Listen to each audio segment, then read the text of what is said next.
What's up, Stays, man? Welcome back to Redemption 46. I'm Nick. I'm Curtis. Y'all know the vibes. Y'all seen the picture. Y'all seen the thumbnail. Y'all know why y'all here. Can't stop. Apparently, we can't stop doing these reactions to Stray Kids. No long talk. No long talk. We're gonna jump right into this because it is literally like 7:19 in the morning. We're trying to beat the sun, but we're fighting the chronosaurs. We wanted to get some more Stray content, and let's jump into but we're this. taking it at our pace. So. You were funny. Don't be too easy. I told you I can do this all day. We're gonna jump into this and just kind of hear what they gotta say. Sungmin and IN. Let's jump. I didn't expect this.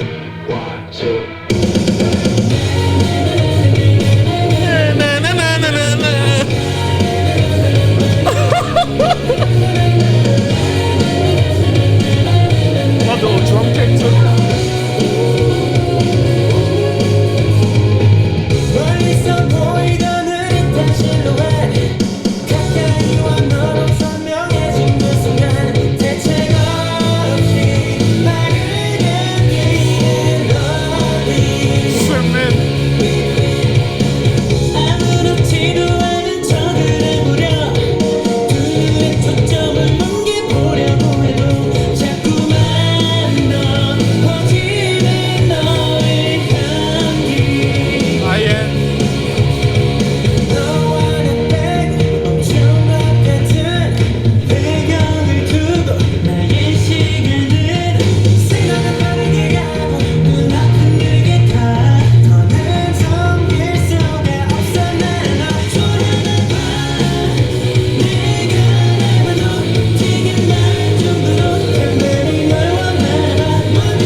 Kurt, I like that a lot. That was crazy. I like that a lot. I feel like we are about to jump kind of into that, but you can get a little clip off first. A little bit. The like you said, bro, the rock elements just put another notch on Stray Kids' belt. Especially like we said, so many different lanes, so many different things they can do. This sound like an indie grunge rock kind of early 2000s track. Like this I like the aesthetic of here. I thought that like both of them worked well together as far as like kind of going off each other. I like kind of like I don't know why I felt like their heads was like on each other, like oh, like, Playing the guitar. just playing the guitars and shit, like kind of going back and forth. The production too also felt like the guitars were in studio. I don't know why it didn't feel like because a lot of times a lot of the stuff is digitally done now and stuff. It didn't feel like a button was being clicked. No, it felt like they were like it was real life. Someone just kind of recording that and like it being more in the booth. They're pretty open about the process too, so I'm definitely curious to see if that was the case. But I definitely see what you mean. It does feel much more lively, I want to say. Do they all play instruments? Not specifically. Okay. I mean, not like they don't all, play instruments or anything. No, I know. Well, I should have reworded that. I know just how idols be like. People randomly be like, "Well, he plays the piano. He does I know this." Chan will more so kind of when he's producing do a little bit more mixer kind of things. There's nothing wrong with that. No, for that's, sure. yeah, There's a lot that goes into that. But no, at least as far as specific instruments, not to my knowledge at least, but it definitely does feel like the essence of it was a lot more lively as opposed to a digital kind of aspect within everything. Cool. I just didn't want to be surprised if I I seen them doing anything on here and be like, oh shit, they play. Unless they're like really close to day 6 and day 6 came in. With That'd be God's here. No, I'm not even gonna front. Like they are like really close, especially well. Chan was in JYP when he was like 13 or whatever, so it's like he was around all these groups, kind of being almost nurtured by them in a sense and getting close to them. Even ironically, some of his Japanese sounds like dialects from the two members of Twice on some of the Japanese tracks. So there's like a lot of influence as far as those things. So honestly, the connections are certainly there. Yeah. I'm not saying that's the case, of course, but all that to say is just yeah, it could happen. But as far as for one, I mean, I don't want to discredit Ian in the slightest because I love Ian's voice so much and everything I've come to hear of it. And generally, I don't want to say that he's the one who like gets some of the lesser lines and everything, but his voice sounds so well when it's harmonized with someone and everything. And as we had just checked out Chronosaurus, he actually has one of the high notes in that song. So his vocal range is incredible, and I love the emotion that you can hear in his voice. But when you balance that more of the high note with the timbre of Seungmin's voice, like how it has like almost like a breathy like kind of breakage to it, seemingly like it's like a lower kind of register.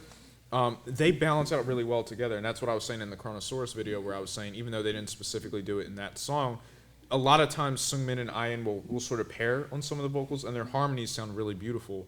That being said, this being one of the more recent tracks, because I had done a little bit of a deep dive to some of the early stuff, this sounded amazing and different.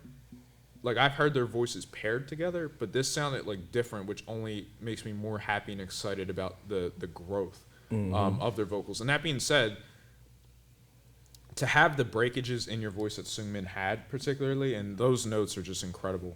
Like it feels like he can just do that on like a dime almost, where it's just like, where it's like he feels like he's ascending and then it's just like an immediate break, but it's not like a jarring break. So his inflections kind of are always something that makes me feel so much emotion.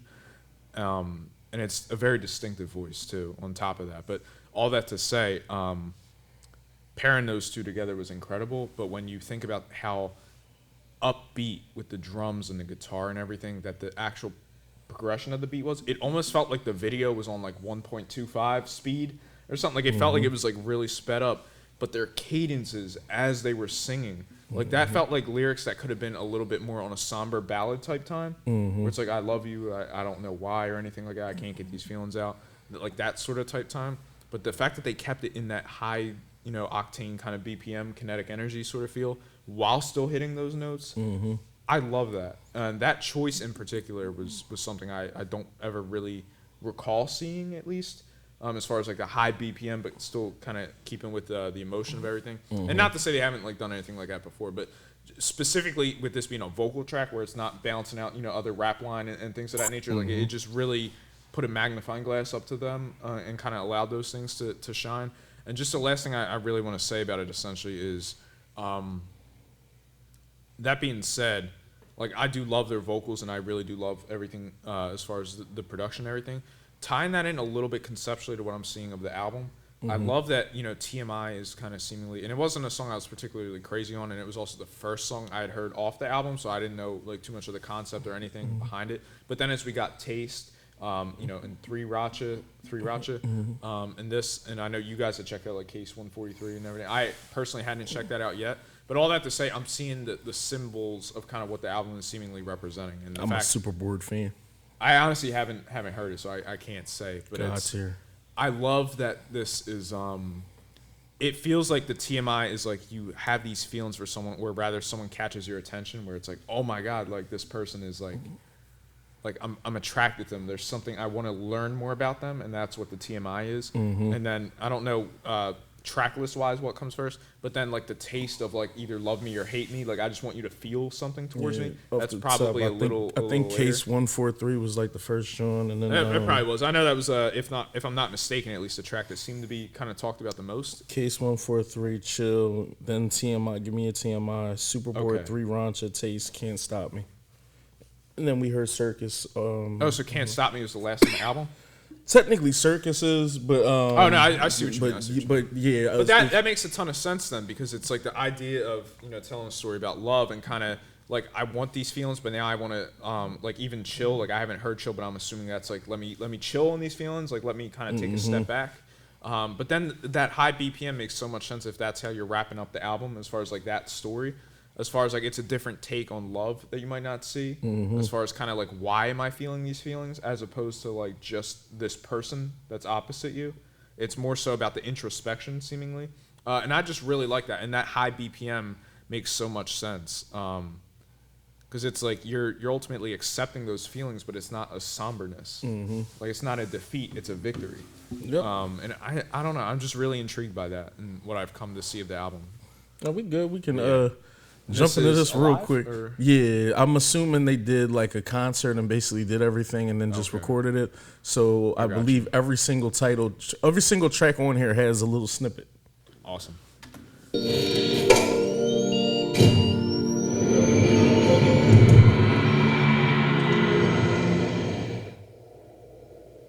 I love their unveils. That sounded like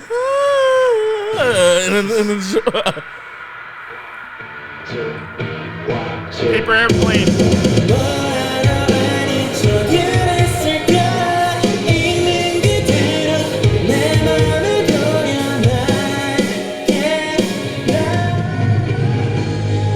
Not them putting the real vocals in that. Woo! Soon, man.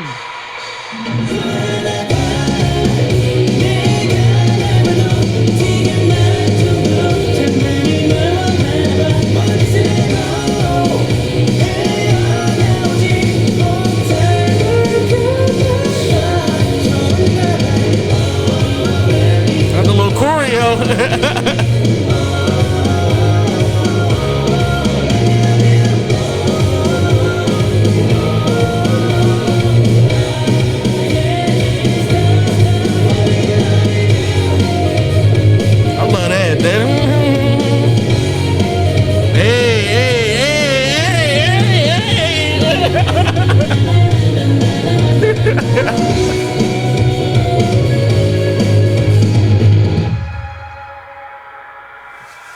Stays.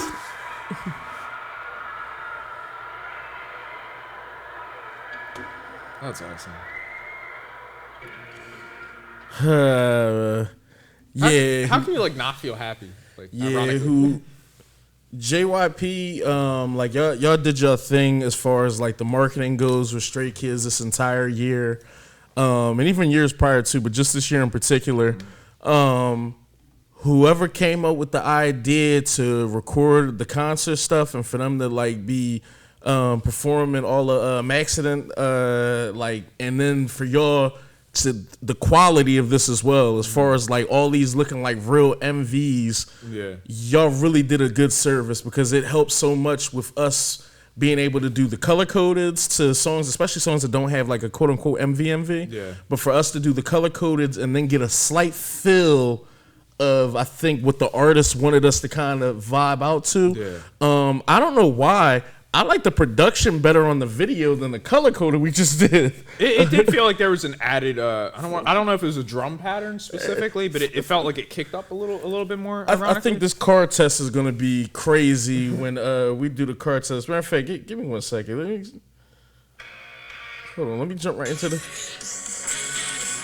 Yeah, the car test is gonna do what it does. It's gonna do what it does. But I love them as far as marketing everything that they did because we had a conversation when you weren't here, and I talked about it lightly earlier with the whole Keith was like, yo, I think, they have the album of the year, but I think they shot their load too fast. In the sense of like, we know how fast. From Ordinary. Yeah, we know how fast K-pop comebacks are. Yeah. So for them to drop earlier on in the year with Maniac, and then to kind of get their load off almost and, do all the songs that were on there, we like, oh shit, Muddy Water, Lonely Street. The touring and everything that followed. And then all the touring and everything. He just was like, yo, if they would have dropped this in the summertime, or if they would have dropped one joint at a time, I think it would have been, ABC, And my whole thing, I was like, bro, it's still early. I feel like they got another one in the tuck. Yeah. And let them behold, they dropped. And it's just, they could have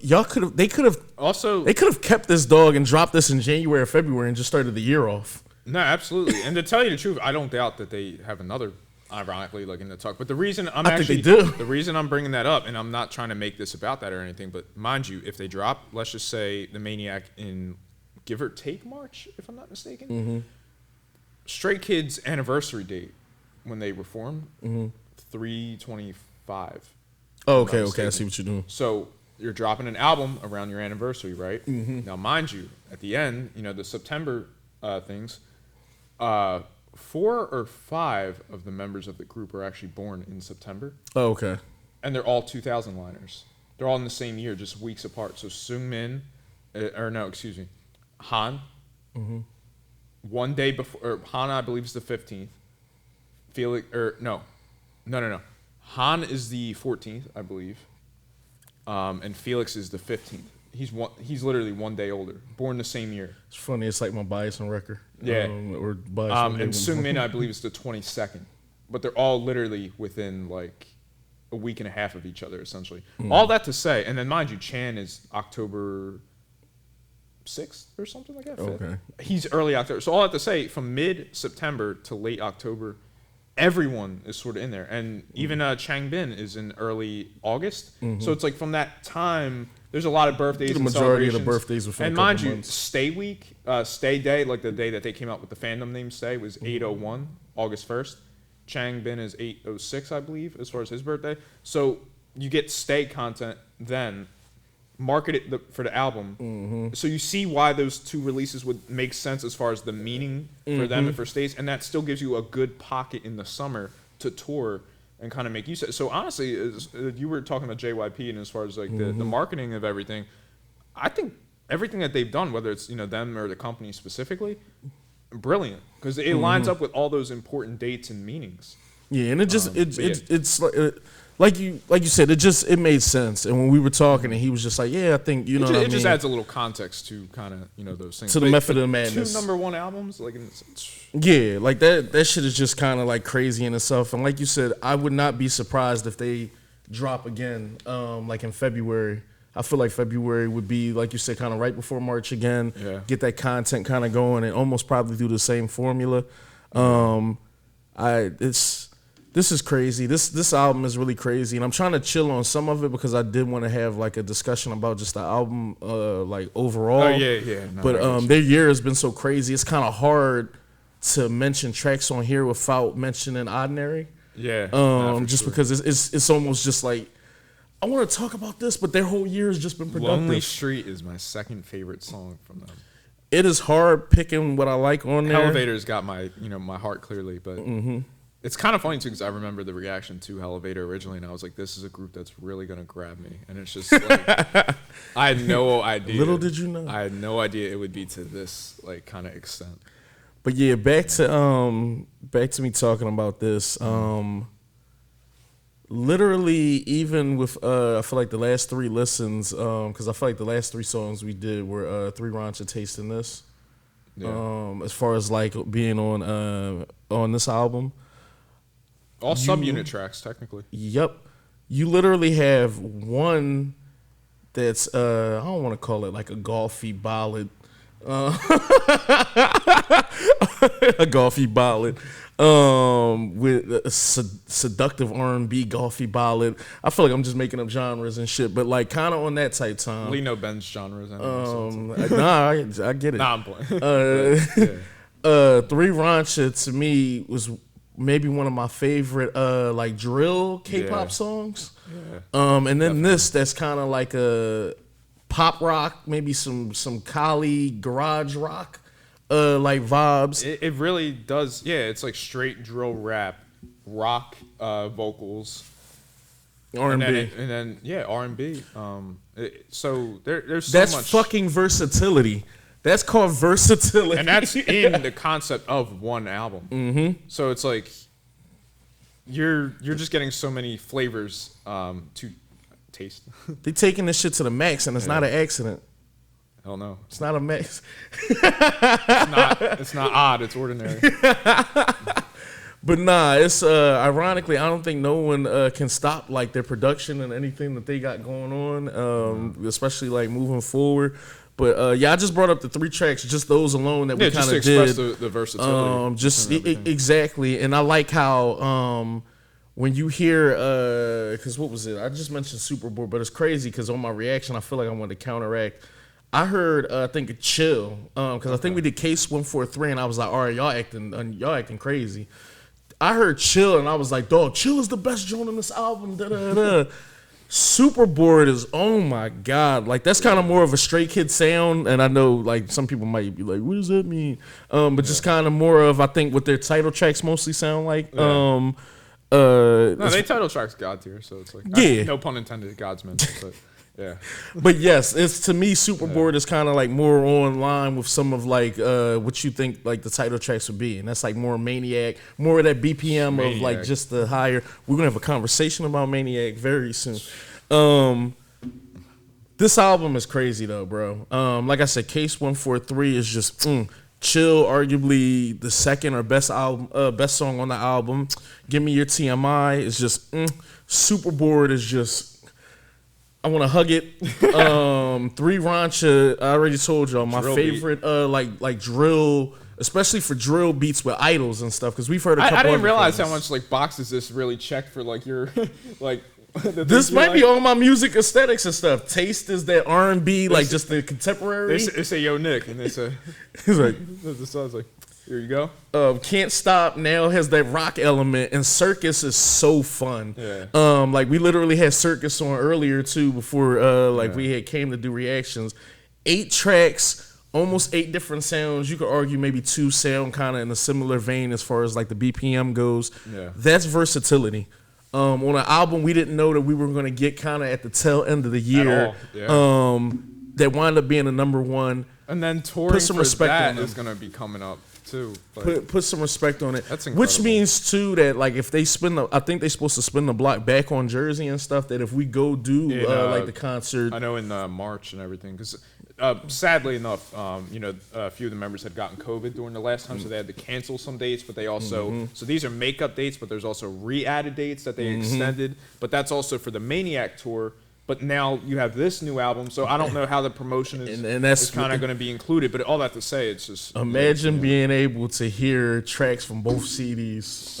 Like that's kind of like I don't want to call it the gift and the curse, because obviously you don't want anybody being sick or any days missed and stuff like that. Health comes before everything. Like before all. But just imagine being able to kind of get all this and still get ordinary stuff too. And just as a side note too, some of the concerts, or not concerts, I've seen from them as far as like, some of the videos I've checked out, because when I would hear tracks from them in their earlier work, I would also hear like live versions of tracks just to kind of get the full encompassing, so whether it be the MV, the dance practice, the lyric version, the live. So I was getting like a lot of facets of that song particularly. When I got to a little bit of a later part in the journey, I would still see, moments from like their shows, and they would perform songs from previous albums. And it's not to say that groups don't do that or haven't done that, but all that to say, there's certainly a door open, no pun intended, for, I really didn't mean to do that, for them to kind of, perform more tracks and everything. And it's just, I don't know, the stay in me, just through the roof, happiness. Yeah, we gotta have a conversation because we gotta jump into that whole. Oh, hold on. Conversations need to be had though. It's too much. The shout out VocalRACHA, man, too. Like just with all the writing shit and the production. I definitely just and especially knowing what specifically Chan had done additionally with the production that I heard, as we said, elements of like sound mixing and just all this extra shit that is so far beyond the beat. Like I hope if you are out there, Chan, you are well rested, you are taken care of, you got your spark back. You know what I mean? Like just like. Because that is just insane. Because you're also performing on the tracks. Yep. So it's just that's insane. And that's kind of why I brought up some of Chan's vocals just as a side note in some of the things we had checked out from them, just to specifically say when he is doing so much in the production aspect of everything and, writing with VocalRACHA, it's easy for lines to get lines will be written and he'll spend so much time in the production that it's like, yo, you get this verse or you get this verse. But when you actually hear him perform, I don't want to say he holds back because it's not to make that implication at all.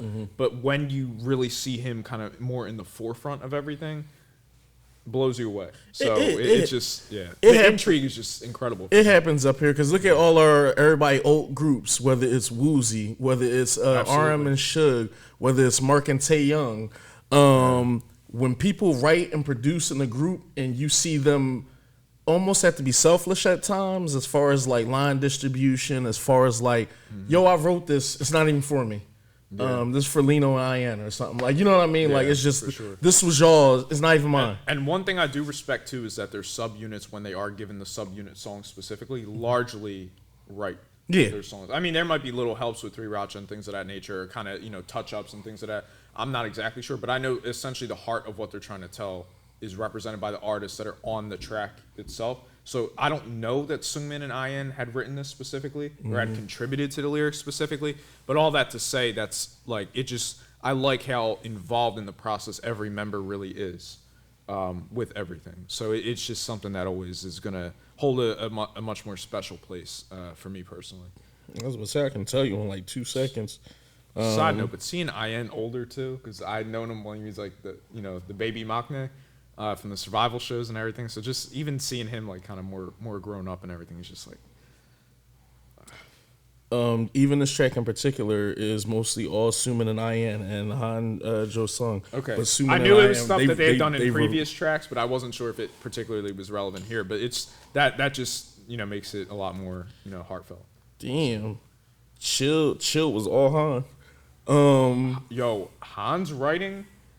Changbin's writing, I know collectively when they do stuff, but even when you see some of the tracks that are specifically written by them, stays, Even Taste. June, Felix, Lino. That's just exactly it. So, that's what I mean as far as the group feeling like there's a cohesive identity. You know how we had said if someone produces their own music, you feel that it's more true to them. And mind you, we've said this about groups before we knew that they were self-produced. But all that to say, it's like I love that everyone is part of the process, in these things. Because yes, VocalRACHA does write all of, if not majority of the tracks as far as the group tracks, but I love that artists aren't hindered from, trying to express themselves as well, where it's like, imagine it's like, okay, I got this album, right? We're talking about love, but you don't necessarily feel it right now. You're scaling back, you're hidden, but it's like, okay, this is the song where you are self-actualized, right? Where you realize this is what you want. How do you, as an artist, Seungmin or IN, want to tell that story? You know what I mean? Like, so you're playing, you have the blueprint, no pun intended, blueprint is a track from them. I'm also wondering too, because it's saying like production. Hanjun, Felix, and Lino also did the production on Taste with Bang Chan, so they were involved in the production. He is setting them up in such a way to really like it is insane, yo. Sumin and IN were involved with the production for this, so like you said, it's definitely.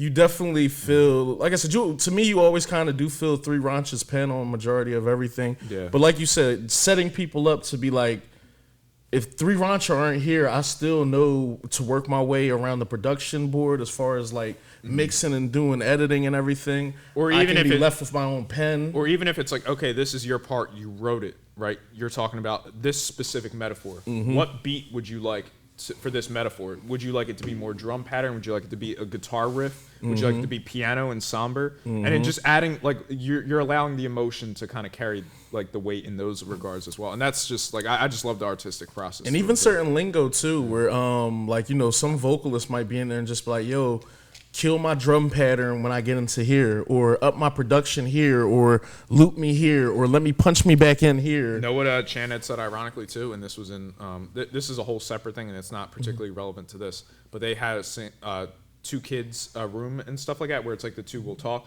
but they integrate it, they change it up every time. But all I have to say, it's like a variety content to kind of get to know them more, and it's usually fun. They have something called like Two Kids Song, which is essentially they divide the members up into groups of two. Like 4 groups of 2, if I'm not mistaken. And they each have the same beat sample that Chan had made, and they have to make a song. They have to make a song. Everyone makes such a different song, and they get paired with all these random people. I mean, like a random member of the group, and you see those 2 members specifically working on the track where it's like, yo, do the ad-libs here. It's like, okay, we're going to do that. It's like, nah, write about this. It's like, oh, does it give you these feelings? It's incredible. But all that to say, that's been a big hint for me as far as some of their process. One of the things I saw Chan say specifically, and I'm not saying who he was teamed up with or anything like that, and I'm probably spoiling too much, I'm sorry. Basically, for a beat drop, where it's like, okay, if the beat repeats after 8 to 10 seconds or 15 seconds where you get that loop, it's like if we're building to this and this is the drop, you want to say the most important thing that you're trying to say at that drop.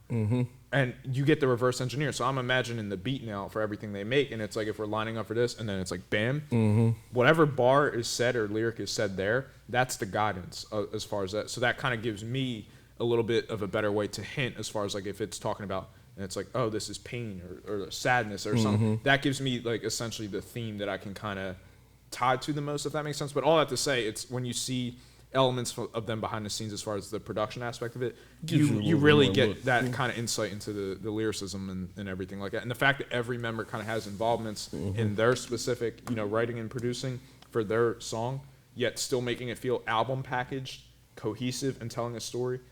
Different versatility within genre exploration and things of that nature. It's honestly just so... It's like a gold mine, really, of just artistry, and I just can't admire that enough. Now that's fire. I forget what show used to do that with like directors. They used to have like 2 different. They would have the same exact script and would make 2 totally different projects. Oh, that's awesome.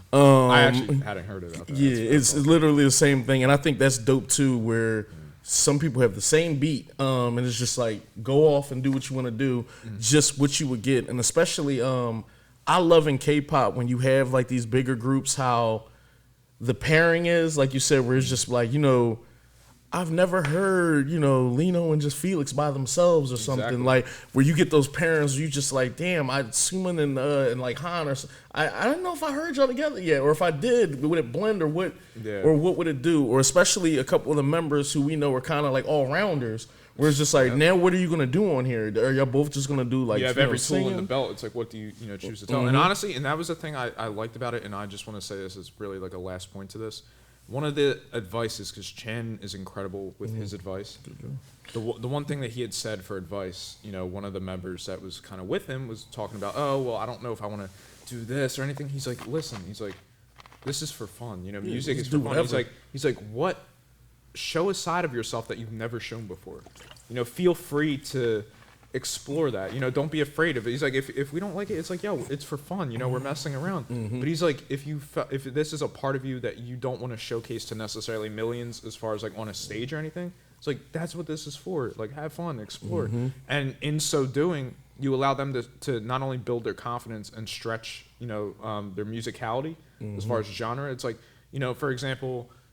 like if someone like Felix and it's like I have the deep voice, it's like maybe I want to try to sing, you know what I mean? And we heard that ironically on Taste with the last kind of note that they said was Yeonjin actually. The big crescendo note was still Lino. Oh yeah, Redeemers jumped right in and said that's Felix. Yeah, the big crescendo note was still Lino, that like huge note, but literally right after that, the part like right after that was actually Felix and not Yeonjin. But all that to say, it's like who's to say that those little exploration moments aren't stepping stones that give you the confidence to go in the booth on tracks like Taste and show out, you know, some of those vocals. So it's just, I just really love the growth and artistry that you're seeing. But And that's what we're here for too, especially like when we start to really like, stay in these groups and let's say, particularly it's like, oh, well, my bias is a rapper. Once your bias starts like, singing and doing shit, it's just like, oh shit, like you opening up a whole nother like lane. Now I'm not gonna say could get more content from that one person, but now it's just one of those things where you're opening up the floodgates for y'all to be able to venture and do even more than what you've been doing, which is maybe asking for too much because at this point I think I've seen Stray Kids hit every single genre.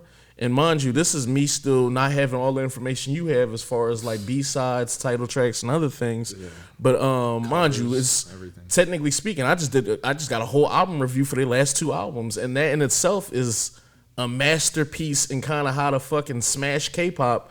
Like you know what I mean? A masterclass really could be had just kind of off those 2 albums. And they got a stage coming up for Mama. Dog and fucking the noisy or no easy it's where I'm at now. John is just nah, but I'm just saying like even that album too is just like I said, I had a conversation with Jared where he just was like where he Surfs Up is his favorite John. A year and a half ago, if you would have told me that with Stray Kids and I had my eyes closed, I'd just be like, no, this isn't them. This isn't the same group. No, absolutely. And what's the other John? Red Lights. Like on oh my god. Like oh my god. Son of a bitch. He's like, damn, that was a B-side I could have reacted to on there. No, there's another B-side that I could show you that you would fucking love. We'll get there. Just have it for next time.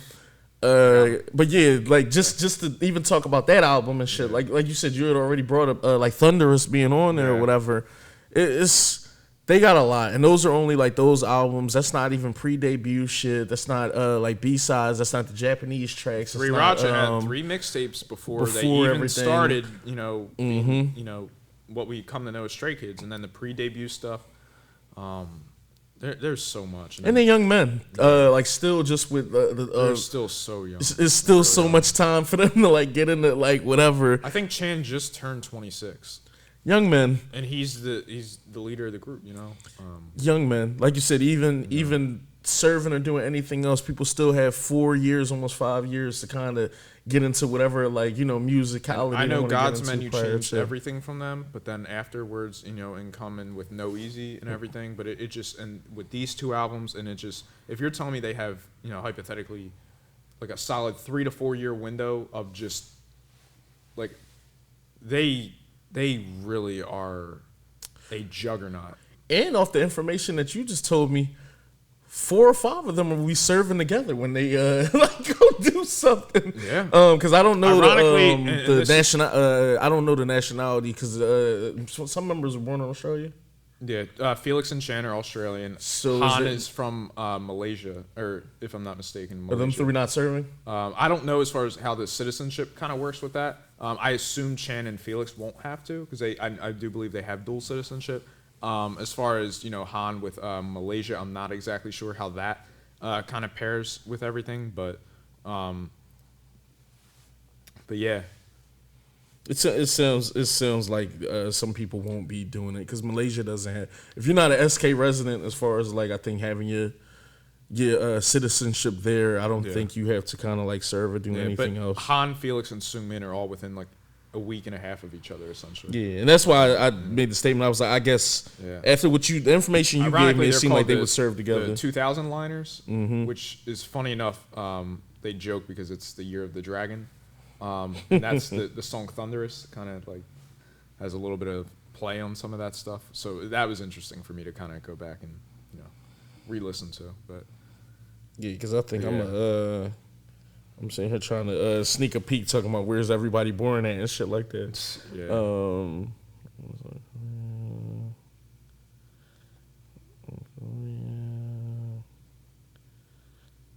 South Korea, okay, so like you said, Felix, born in Sydney, Australia. I'm not saying too much. Okay, so he was born there. Ian from Busan. Yep. And Woojin don't count. Okay. Yeah. Okay, so yeah, I'll look at that on my own time. But no, I always take that into consideration just when we're like talking about not so much longevity, because I think groups at this point have shown, multiple groups I can name, that just showing them serving or nothing is going to affect anything music wise, because they'll drop what they need to drop prior to. When you have that many members kind of closely at the same range, I think it's just best for kind of all of them to go. Stray Kids also Han and Felix most likely won't have to. And also too, they've already tested their subunit market out. They all know that from. It looks like they can get down with whatever members are left, especially depending on them not grooming, because some people are like, what do you mean by that? But grooming people in the sense of like you can write by yourself for a year or do enough production and other stuff where we can set things up for you to have success while certain members aren't around. You're talking another 3-4 years minimum to explore those options, and it's just the seeds of that are already planted so well. Not to say that that's like the end goal or anything like that, but all that to say, it's just like they're just like they haven't hit nearly the zenith of the mountain that they have the potential to conquer. I'll leave it at that. Jump in the comments too, y'all, and let me know. I'm curious, has a group like ever all went at the same time? That is interesting. I do wonder, but I would at least assume with the whole Hyun or Hyung Maknae kind of aspect as far as like hierarchy and everything, that it would be harder for groups to kind of be that close, because then you can speak to each other casually, and I don't know how that would. It is interesting because obviously business is business, especially when it comes to like, you don't want some of your flagship artists missing together for almost 2 years or a year and a half. I imagine it'd be harder for groups that are a little smaller, if it's like a 4-member group or a 5-member group. Like TXT has 5 members and such. Like stuff like that, it'd be a little more impactful if one person has to go, to where it might be a little easier if they're within a year or two. That once you have 7, 8, or 9 members, like you said, and 2 are missing, it's like I said, not to name drop and shit, but we've seen like EXO and other groups kind of just combat that, where now, okay, cool, we're a 5-man lineup for right now until they get back. When they get back and they go, now we're a 6-man lineup. You try to keep like still making work, and I don't want to use the terminology of staying relevant, but keeping yourself consistently putting out content. In the K world, I don't think there's nothing wrong, because I know some people. There's 1,000 groups, and they're all insanely. Yeah, some people will take that as like, what do you mean by that? But it is one of those things where we've seen people, and I talked about it earlier, where you have a comeback every 3 to 4 months.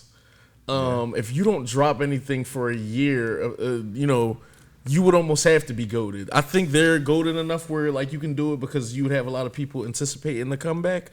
But I don't think it's ideal for any of these bigger groups to kind of disappear for a year and a half and then come out. In a year and a half, the whole K world almost changes and shit. The sound will be different, everything else, and I think they'll be fine. The groups that you got coming out now and so everything, they start hitting their stride when they're in the industry 2-3 years, and it's just K-pop is in very good hands. Your own label might be dropping new groups. Exactly. And obviously, I don't want to turn this into a situation like they replaced me or something, but you'd be surprised in a year and a half if JYP wasn't dropping a new boy group or something like that. They got Excenary Heroes, coming out and everything. So it's really interesting, but nonetheless, it's just like they're in such a good place. I really truly feel like they haven't even come almost close, I want to say, to like the level that they can reach. I get you. I feel like they've run is just kind of like. So I'm feeling like, I mean, I'm not going to say it, but it's just like they all really are like all-rounders to me when you come to know everything better, and the way they're experimenting with each, kind of member having abilities to write and, produce in the subunit tracks. It just, they have quite, they have so much just artistry, I want to say, within them. And especially, and not that this is particularly about that, and I'm not going to, turn this into a tangent or anything, but you know how sometimes when it's like a rapper or anyone, or I'll make this about film just to keep it a little bit more brief.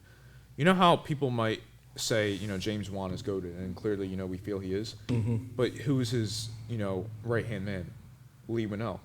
So when Lee Winnell went out on his own and started doing things, and it was like, oh, Invisible Man and Upgrade, right, and everything, and you're seeing like, oh wow, like but you get that sense that he knows so much because he was coached under Juan.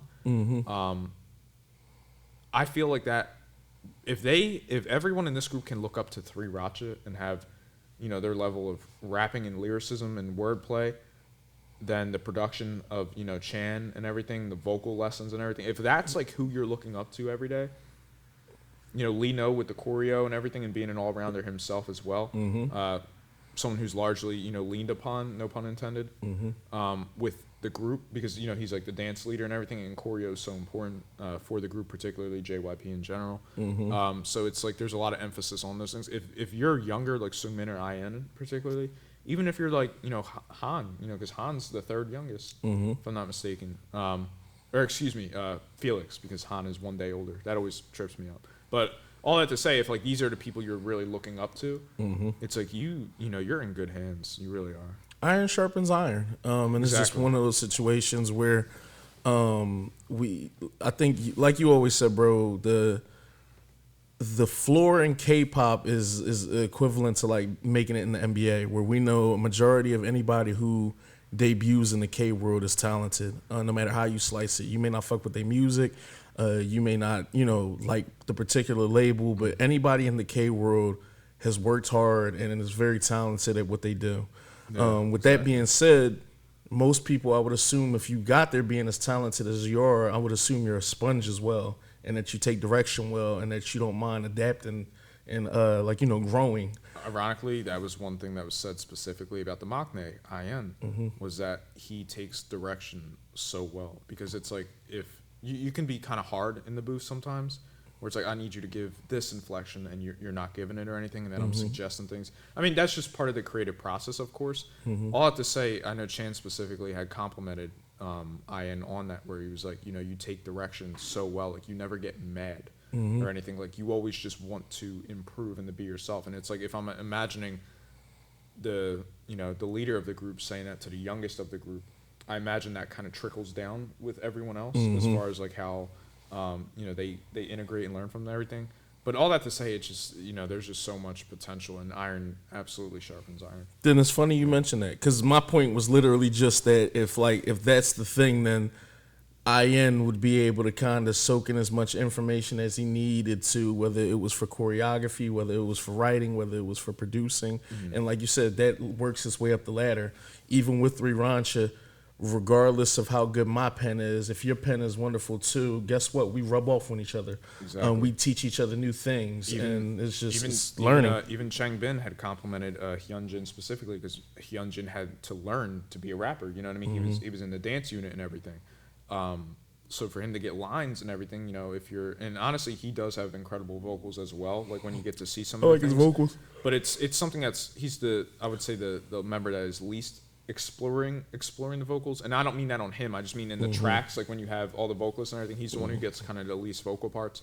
But all that to say, some of the lines that he has written, like because you write your own verses, of course, but Changbin had specifically said in one of the tracks, in like the behind the scenes, where he's like, you wrote this line in a way that fit your style that only you could. I could have never written this.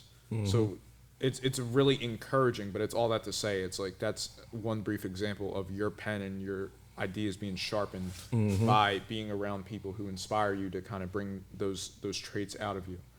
And it's just that's just a seed that breeds like such a positive garden for them, and you know, the fruits of their labor are already showing. No, then that's dope, man. Like I said, y'all just got a nice conversation from me and Kurt. Shout us out in the comments, y'all. We stayed here till like 8 o'clock in the morning trying to get out. We stayed. We are stayed to 8 o'clock in the morning just to get y'all some more content. And this was fun. I didn't even really want to go home. I kind of wanted to do some more Stray Kids stuff.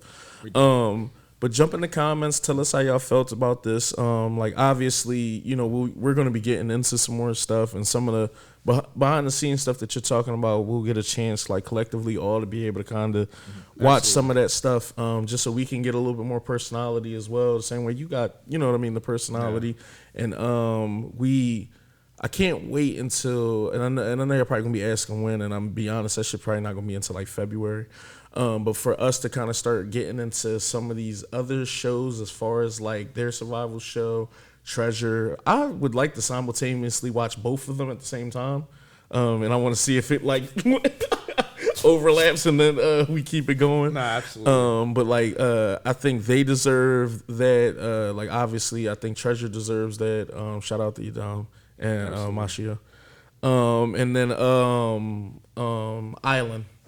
Like I think is another one that I like us to watch. I can't wait till we kind of get into those three as far as like the survival shows go. And then I'm pretty sure it's gonna be up. Excited. It's gonna be up from there because mind you, we just literally was talking about the girl survival show stuff that was on there. Yeah.